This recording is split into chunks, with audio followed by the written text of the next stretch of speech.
Although our intuition and critical thinking would agree with you in saying that the Levitical and Aaronic priesthoods are different, the LDS Church says that they are the same.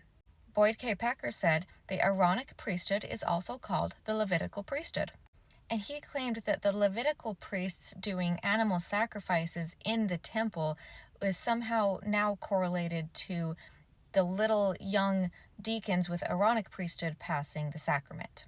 Now, that's already not adding up, but here's more contradictions between the Levitical priesthood and the LDS Aaronic priesthood. Again, only Levite men could be ordained to be a priest in the temple, but in the LDS Church, any male who's deemed worthy can receive the priesthood, starting with Aaronic.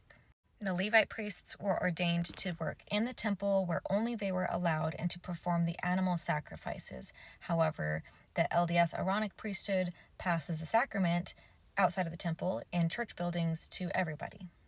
This one's really significant. In the Bible, there's only one high priest at a time, and the first one was Aaron. He was ordained to be the only high priest. He is the one who would wear the ephod with all of the gems. He would wear all of the clothing described in Exodus 28.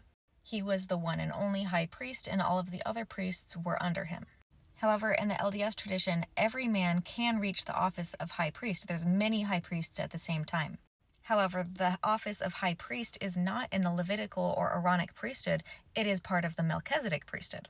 Which, again, if you actually read and understand the Bible, the order of Melchizedek has nothing to do with Aaron or priests or the temple at all. It's a completely different order. Now, this last one, you seem to really want to argue that the ritual cleansings that Jews would do in the mikvahs was equivalent to baptism.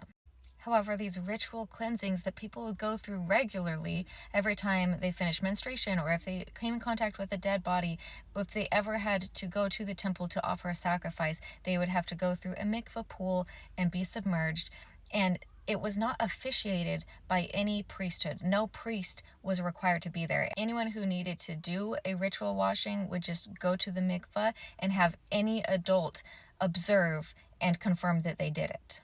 However, in the LDS tradition, baptisms are required to be performed by a man with at least the Aaronic priesthood to go into the water and perform the ordinance for them.